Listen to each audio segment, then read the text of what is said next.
Όταν έσκασε η φούσκα της αγοράς ακινήτων στις Ηνωμένες Πολιτείες, οι Καναδοί νιώθαμε πολύ περήφανοι για τη σοφροσύνη των δικών μας αγορών.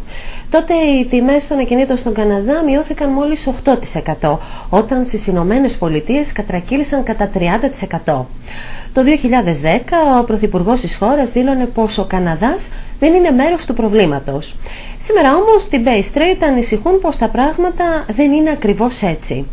Εν τω μεταξύ, σε ύψη ρεκόρ έφτασε το εγχώριο χρέος του Καναδά, όπως έχει δηλώσει επανειλημμένως η Κεντρική Τράπεζα της χώρας. Η αναλογία του χρέους των οικοκυριών προς το διαθέσιμο εισόδημά τους έχει φτάσει στο 160 κοντά της 100%. Το χρέος των καναδικών οικοκυριών βρίσκεται στο 1,4 τρισεκατομμύρια δολάρια, ενώ οι καθυστερήσεις των δόσεων υποθήκης έχουν αυξηθεί κατά 50%.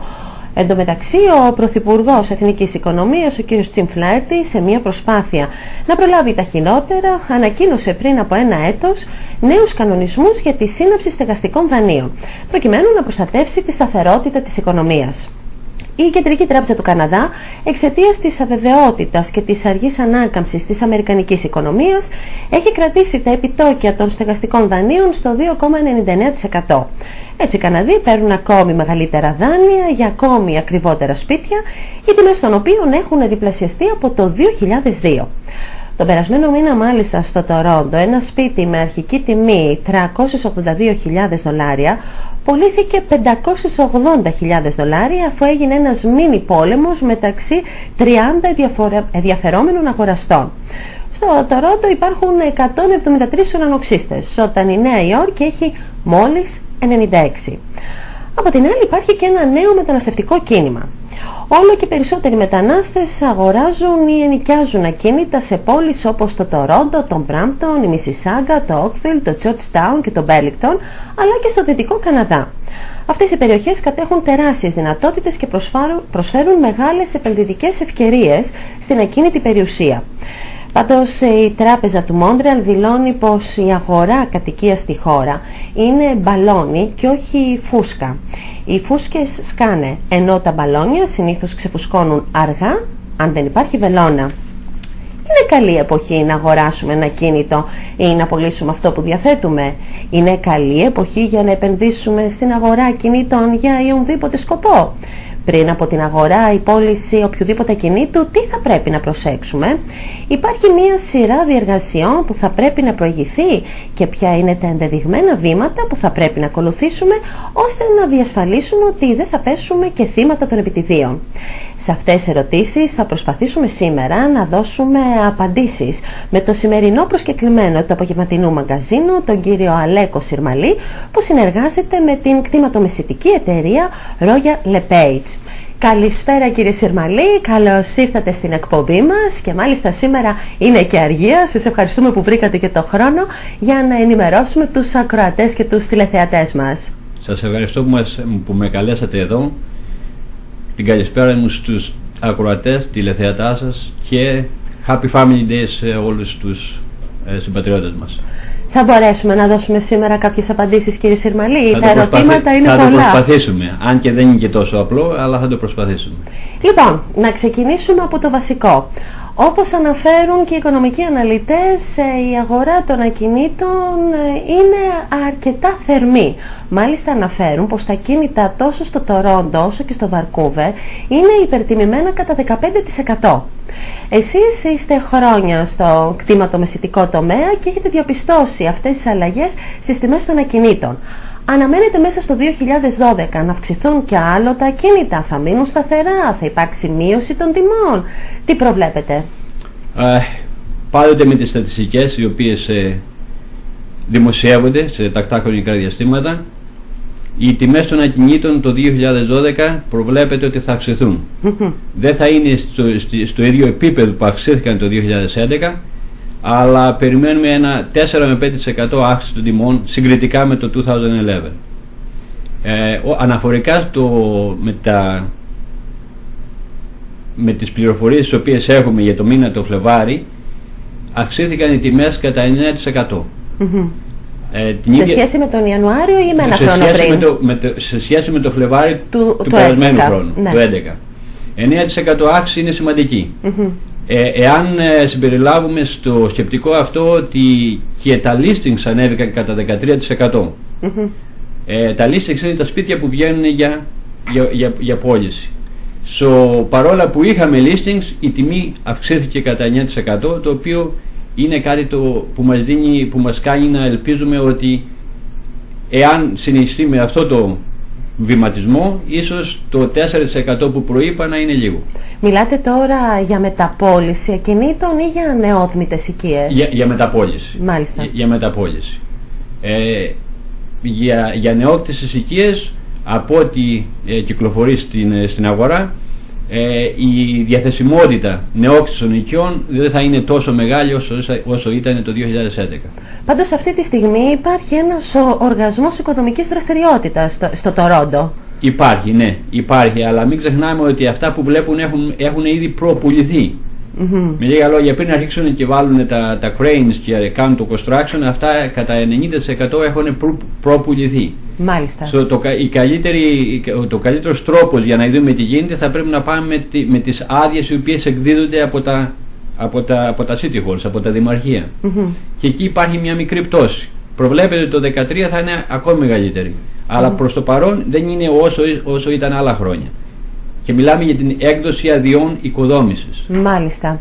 Και για να περάσουμε στη μεταπώληση, γιατί αυτό ίσως είναι που μας απασχολεί και περισσότερο. Όποιος θέλει να αγοράσει μια νέα οικία απευθύνεται σε μια κατασκευαστική εταιρεία και, όπως είπατε, πολλές φορές αποφασίζει ποιο διαμέρισμα ή ποιο σπίτι θα αγοράσει 4-5 χρόνια πριν ξεκινήσει η ανέγερση περίπου. Αυτό ακριβώς. Και οι τιμές είναι και πολύ πιο προσιτές τότε παρά όταν είναι έτοιμα. Έχετε απόλυτο δίκιο. Είτε στην αρχή είτε στο τέλος. Καμιά φορά και στο τέλος, ναι, εάν δεν έχουν πουληθεί, ναι, αν παραδείγματος χάρη η πολυκατοικία έχει 400 διαμερίσματα και καταφέρουν να πουλήσουν τα 380, αυτά τα 20 τα τελευταία, υπάρχει μεγάλη πιθανότητα να τα πάρετε σε πιο χαμηλή τιμή. Βέβαια, αλλά εκεί είναι ρισκάρεις κιόλας. Ρισκάρεις, ναι. Βέβαια, ρισκάρεις, ναι. Ανάλογος τις ανάγκες σου, αν θέλεις να έχεις υπολογίσει ότι θα πρέπει να είσαι μέσα στο σπίτι σε συγκεκριμένο χρονικό διάστημα, ναι, δεν μπορεί να περιμένεις. Αυτό ακριβώς είναι ο επόμενος παράγοντας που επηρεάζει, αν πρόκειται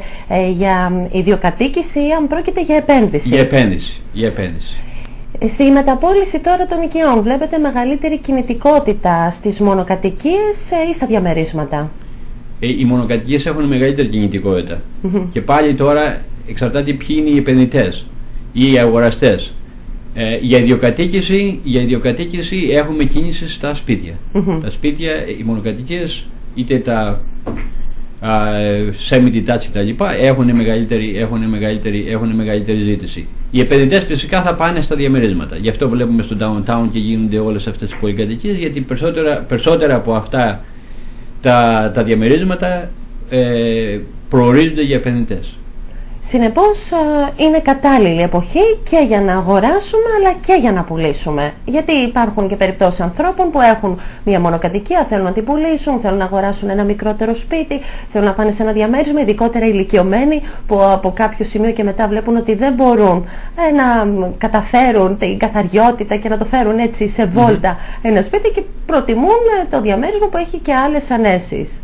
Αυτό είναι ακριβώς. Αυτό είναι αλήθεια. Το διαμέρισμα οπωσδήποτε έχει περισσότερες ανέσεις, δεν έχει τις απαιτήσεις τις οποίες έχει το σπίτι. Έχουμε τα maintenance fees που λέμε, κάθε χρόνο θα πρέπει να πληρώσει ορισμένα χρήματα εκεί πέρα, τα οποία θα πρέπει να τα συμπεριλάβουν στους υπολογισμούς που θα κάνουν, γιατί θα είναι λίγο περισσότερα. Και όταν μιλάμε για τα maintenance fees εννοούμε το hydro, το consumer, το gas για τη θέρμανση. Ναι. Ορισμένα άλλα τα οποία συμπεριλαμβάνονται στον προϋπολογισμό των εξόδων στις πολυκατοικίες πάλι θα είναι λίγο περισσότερο από ό,τι πληρώνουν τώρα στο σπίτι τους, αλλά οπωσδήποτε θα τα αγοράσουν για λιγότερα χρήματα, οπότε τη διαφορά αυτή μπορεί να τη χρησιμοποιήσουν για κάποια άλλη επένδυση ή για να βοηθήσουν τα παιδιά τους να πάρουν αυτή σπίτι και το καθεξής.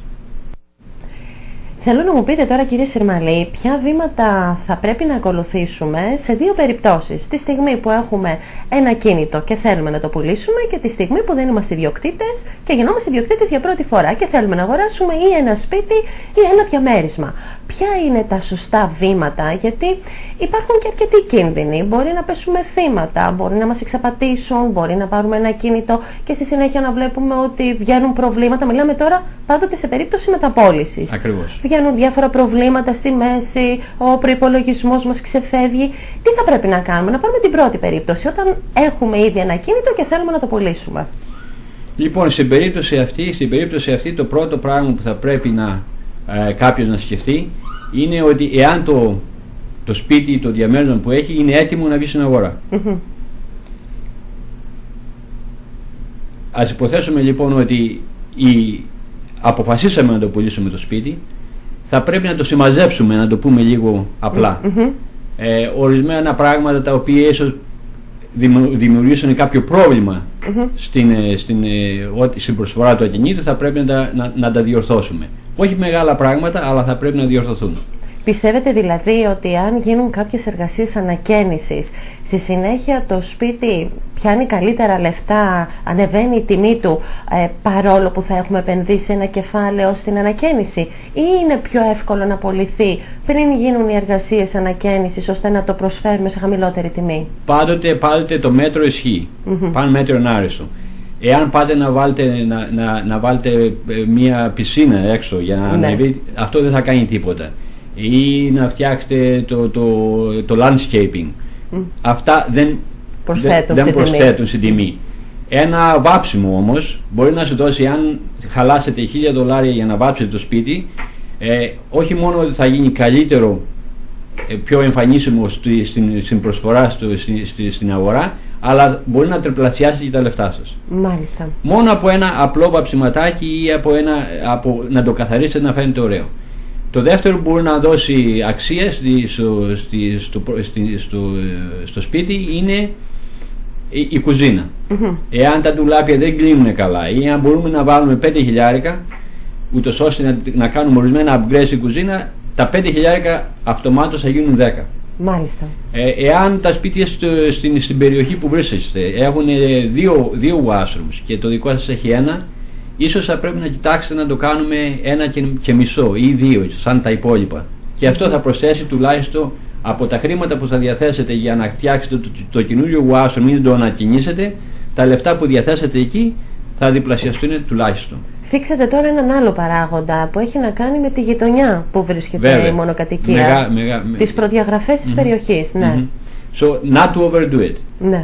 Με λίγα λόγια, όταν τα σπίτια στην γειτονιά σας είναι όλα μπάγκαλος, ναι, και πάμε και βάλουμε ένα διόροφο σπίτι στην περιοχή αυτή, η αξία του δεν θα είναι τόσο όσο θα ήταν εάν ήταν σε κάποια περιοχή που ήταν όλα δύο πατώματα σπίτια. Κατάλαβα. Βέβαια.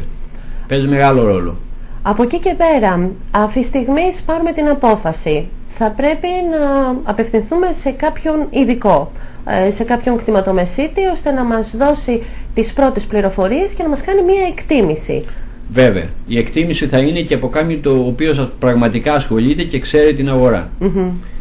Η αγορά σπιτιού, η πώληση σπιτιού είναι κάτι το οποίο πολλοί από τους συμπατριώτες μας θα είναι μία από τις μεγαλύτερες αποφάσεις που θα πάρουν στη ζωή τους. Είναι κάτι το οποίο θα πρέπει να το κοιτάξουν πολύ σοβαρά και όχι μόνο να πάρουν γνώμες από έναν και μόνο έναν realtor κτηματομεσίτη, αλλά και 2 και 3. Και αυτό θα τους βοηθήσει τόσο ώστε να καταφέρουν να έχουν μια εμπεριστατωμένη ιδέα για το τι γίνεται στην αγορά και πώς θα μπορέσουν να το πουλήσουν καλύτερα. Κάποιοι αποφασίζουν να δώσουν το ακίνητο, να κάνουν μία ανάρτηση στο διαδίκτυο. Και μιλάμε τώρα πολιτές. Τι κίνδυνοι μπορεί να ελοχεύουν? Ποιοι είναι οι κίνδυνοι που θα πρέπει να προσέξουμε αν αποφασίσουμε να κινηθούμε μόνοι μας?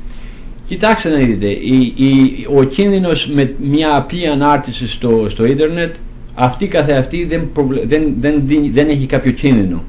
Οι κίνδυνοι θα έρθουν αργότερα, Από τη στιγμή που θα πάρετε κάποιο τηλεφώνημα να έρθει ο άλλος να επισκεφτεί το σπίτι, δεν το ξέρετε. Δεν ξέρετε ποιος είναι αυτός. Καλό λοιπόν θα είναι να αποφεύγουμε τέτοιου είδους ανοίγματα, γιατί το ποιος μπαίνει μέσα στο σπίτι μας πρέπει να είμαστε σίγουροι ότι θα υπάρχει κάποια ασφάλεια. Και όταν έχεις κάποιον ο οποίος ασχολείται με αυτά τα πράγματα, πριν τον εφέρω εγώ τον πελάτη στο σπίτι, ξέρω ποιος είναι, έχω πάρει IDs, ξέρω ότι έχω το driver's license του, έχω πράγματα, ξέρω ποιος είναι. Και αυτό είναι για τον πολιτή είναι μια δικλείδα ασφαλείας. Αυτό ακριβώς, ναι. Μια δικλείδα ασφαλείας. Να περάσουμε τώρα στις δικλείδες ασφαλείας που θα κατοχυρώσουν τους αγοραστές. Έχουμε αποφασίσει ότι θέλουμε μία οικία, μία μονοκατοικία ή ότι θέλουμε ένα διαμέρισμα. Πάλι υπάρχουν δύο δρόμοι. Είτε μέσω διαδικτύου βλέπουμε κάποιο σπίτι, ανερτημένες φωτογραφίες και αποφασίζουμε να το επισκεφτούμε και να δώσουμε μία προσφορά, είτε πάλι έχουμε ήδη απευθυνθεί σε έναν κτηματομεσίτη και του λέμε ακριβώς τι είναι αυτό που ζητάμε. Στην προκειμένη περίπτωση λοιπόν, εφόσον έχουμε απευθυνθεί σε ένα κτηματομεσίτη, γλιτώνουμε και από πολύ κόπο, γιατί εκείνος θα έχει ήδη καταχωρημένες τις οικίες που θεωρεί ότι καλύπτουν τις δικές μας απαιτήσεις, οπότε θα μας οδηγήσει σε αυτά που θεωρεί ότι ανταποκρίνονται στις απαιτήσεις μας. Τι κάνουμε στη συνέχεια? Πηγαίνουμε με τον κτηματομεσίτη μας και βλέπουμε 1, 2, 3 σπίτια τα οποία μπορεί να πλησιάζουν είτε στα χρήματα που θέλουμε να δώσουμε, είτε τέλος πάντων σε αυτά που ζητάμε, στις απαιτήσεις μας. Ποια είναι τα επόμενα βήματα? Τι θα πρέπει να κοιτάξουμε? Πριν πάμε στα επόμενα βήματα, νομίζω ότι με το κτηματομεσίτη θα πρέπει να μιλήσουμε πριν ακόμη αρχίσουμε να κοιτάζουμε από μόνοι μας. Γιατί το λέω αυτό? Είναι πολλά τα θέματα τα οποία ο κόσμος δεν γνωρίζει και ο κτηματομεσίτης θα του δώσει όλα αυτά τα οποία θα πρέπει να κάνει consider, τα οποία θα πρέπει να υπολογίσει πριν φτάσει σε κάποιο σημείο να πει ότι θέλω εγώ να πάρω το συγκεκριμένο σπίτι ή θέλω να ξοδέψω ένα χι ποσό. Ένα χι ποσό. Θα πρέπει να δούμε το affordability, αν μπορεί ο κύριος αυτός ο αγοραστής να κοιτάζει σπίτια τα οποία είναι στα $400,000 ή πρέπει να πάμε λίγο λιγότερο. Γιατί αυτό παίζει μεγάλο ρόλο στο αν μπορεί να πάρει το mortgage που λένε. Οι περισσότεροι άνθρωποι αυτή τη στιγμή δεν έχουν το ποσό αυτό $400,000-$500,000 να ξοδέψουν για την αγορά του σπιτιού. Θα πρέπει να πάρουν κάποιο loan. Εμείς θα τον βοηθήσουμε να ξέρει αν μπορεί να κάνει qualify, αν έχει τις δυνατότητες να πάρει αυτό το loan. Μπορείτε να το διευκολύνετε και στη σύναψη του στεγαστικού δανείου? Βέβαια. Φυσικά ο πρώτος σταθμός θα είναι η τράπεζα, αλλά όπως πάνε τα πράγματα σήμερα υπάρχουν και mortgage lenders οι οποίοι μπορούν να έχουν λιγότερο τόκο δανεισμού από ό,τι τραπέζες. Είναι εξίσου ασφαλής λύση? Είναι εξίσου ασφαλής λύση, με τη μόνη διαφορά ότι ίσως χρειαστεί να έχουμε τα lenders fees. Even ακόμη και οι τραπέζες χρεώνουν lender fees, εκεί μπορούμε να πληρώσουμε κάτι παραπάνω ούτως ώστε να πάρουμε το δάνειο αυτό, το mortgage. Τώρα από εκεί και μετά, όταν έχουμε καταλήξει στο τι θέλουμε, αρχίζει το ψάξιμο. Μπορεί να πάει ο κάθε αγοραστής να κοιτάξει το ίντερνετ από μόνος του. Ο κτηματομεσίτης όμως θα του δώσει αυτά που θα δει ο ίδιος στο ίντερνετ και ακόμη περισσότερα. Εμείς έχουμε τη δυνατότητα να μπορούμε να ξέρουμε τι έχουν πουληθεί, πόσο έχουν πουληθεί διαμερίσματα ή σπίτια στην ίδια περιοχή. Ακριβώς. Ενώ το ίντερνετ δεν τα δίνει. Δίνει πόσο ήταν η τιμή που ζητούσαν, αλλά δεν ξέρουμε ακριβώς πόσο πουλήθηκε. Μάλιστα. Αυτό είναι μεγάλη διαφορά. Είναι μεγάλη διαφορά γιατί πηγαίνεις στην κεντρική ιδέα από ό,τι πουλείται και ξέρεις τι θα προσφέρεις. Επίσης πολύ σημαντικό είναι να ξέρεις και πόσες μέρες είναι στην αγορά το ακίνητο. Βέβαια. Πόσες μέρες είναι στην αγορά είναι ένας από τους σημαντικότερους παράγοντες και εκεί θα πρέπει πολλοί που έχουν και σπίτια για πούλημα να το σκεφτούν πριν βάλουν τα σπίτια τους για πούλημα. Να έχουμε reality based asking price. Γιατί ο αγοραστής τώρα όταν το δει ότι έχει μείνει στην αγορά για πολλές μέρες, ίσως σκεφτεί τι είναι το πρόβλημα με το σπίτι αυτό. Ακριβώς. Όλα αυτά μετράνε. Φυσικά μετά την προκατακτική search που θα κάνουμε, την έρευνα της αγοράς, Αφού δούμε κάτι που μας αρέσει, εκεί θα πρέπει να προσέχουμε μετά να μην δώσουμε ένα offer το οποίο δεν έχει κάποια δικλείδα ασφαλείας. Θα πρέπει να υπολογίσουμε το inspection, πρέπει να πάει κάποιος ο οποίος ξέρει από αυτά τα πράγματα, να το κοιτάξει περισσότερο στα σπίτια από ό,τι στα διαμερίσματα, αν και τα δύο χρειάζονται inspection, αλλά το σπίτι περισσότερο. Και αυτός είναι κάποιος εργολάβος που γνωρίζεται, ας πούμε, με τον ενδυνάμει αγοραστή πολιτή, ή είναι κάποιος από την πολιτεία? Όχι, είναι ιδιωτικός, δεν είναι από την πολιτεία, είναι house inspectors λέγονται. Όσοι ασχολούνται με την αγορά τα ξέρουν αυτά τα πράγματα, ο οποίος για ένα αντίτιμο μεταξύ 300 και 500 δολαρίων μπορεί να έρθει να κάνει να ελέγξει το σπίτι νυχής κορφής που λένε, να δουν αν υπάρχουν λήξεις στο basement, αν το roof δεν είναι καλό, αν τα παράθυρα χρειάζονται αλλαγή. Ωστόσο πρέπει να είναι επιστοποιημένος αυτό. Βέβαια, δεν μπορεί να είναι. Όλοι είναι επιστοποιημένοι. Αυτοί είναι όλοι επιστοποιημένοι, και εγώ προσωπικά, αλλά και το mortgage company ή η τράπεζα έχουν references που μπορούν να τους δώσουν και να πάνε να δουν τι γίνεται.